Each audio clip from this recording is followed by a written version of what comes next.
So you know how when you break up with someone, it's especially if you've been with them a long time, like it's never a clean break, or at least it's, I don't know, usually not. You kind of still see each other back and forth, and it was a bittersweet mixed bag because I remember for a time we kind of tried to maintain a friendship because we had this huge circle of friends that was kind of, most of them were my friends. And we'll get to this, but the people she lived with did not like her.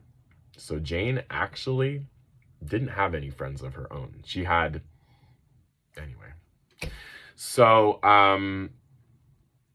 anyway, around this time, again, Jane's not living in my apartment.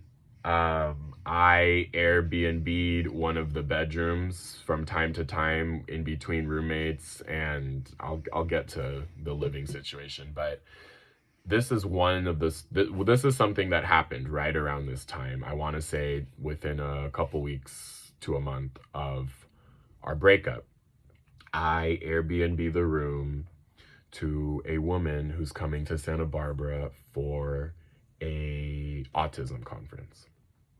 And I don't really think twice about it because, you know, I've got my own stuff, I've got my own agenda, and my Airbnb guests, they normally have their own thing to do as well, and we don't really, you know what I'm saying? So I remember showing up to the apartment and she was there sitting on the couch, like, you know, like legs, hugging her legs, like very much like said hi and very much like wanting to hang out.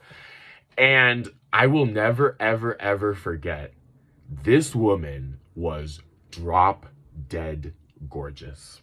Like tall, long, dark hair.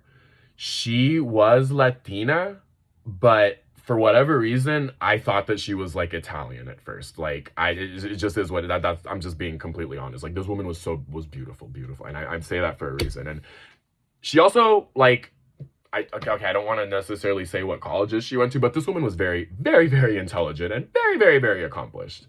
So had gone to literally the top universities in the country. And again, I promise you, I'm saying this for a reason. Okay, I'm going somewhere with this.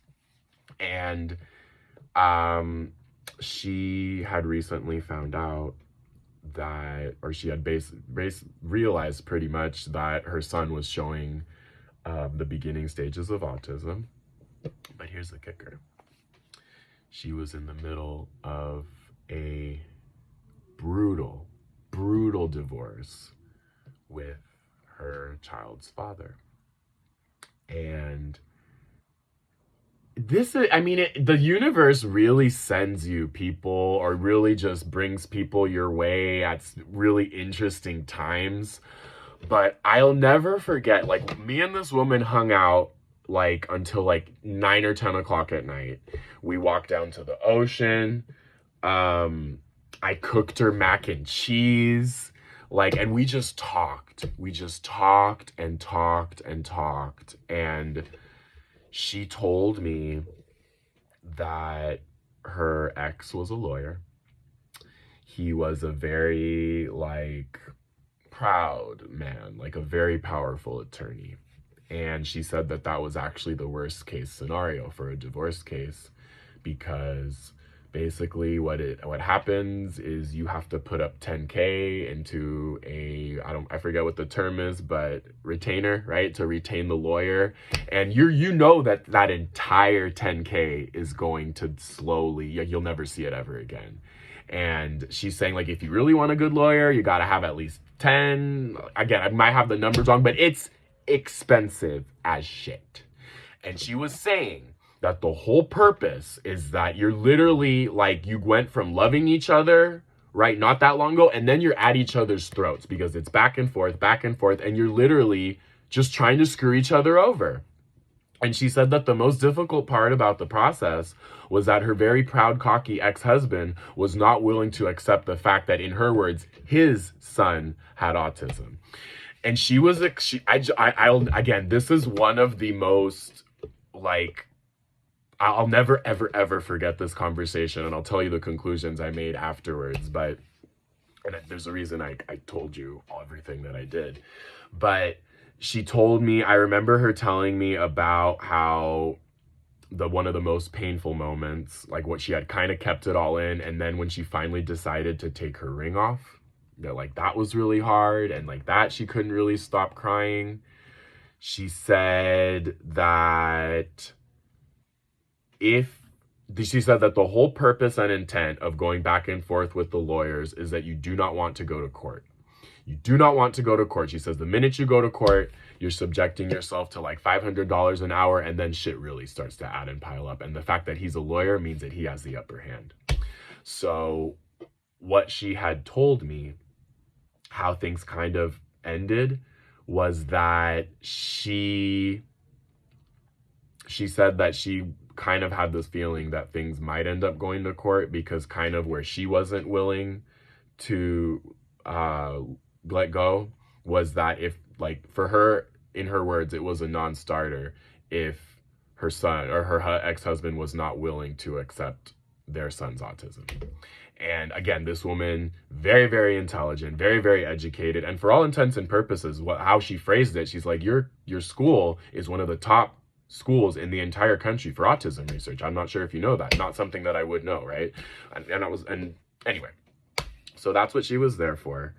And I'll never, ever, ever forget thinking the feelings that I had after that. And I was thinking to myself, like, holy shit. Like, if it could happen to this woman, it could happen to anyone. Like, and I remember asking her, I was like, do you think there was another woman? And she said, sometimes I do. I don't think that there was a confirmed case of infidelity. And the thing is, I never felt sorry for her.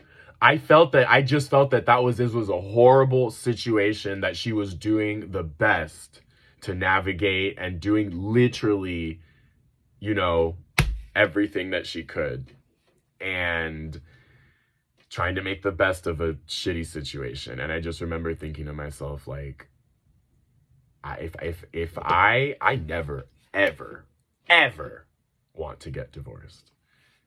And if that means that I'll never get married, I'm fine with that. I am so fine with that, because I never want to go through what this woman has gone through. I remember feeling that in my spirit.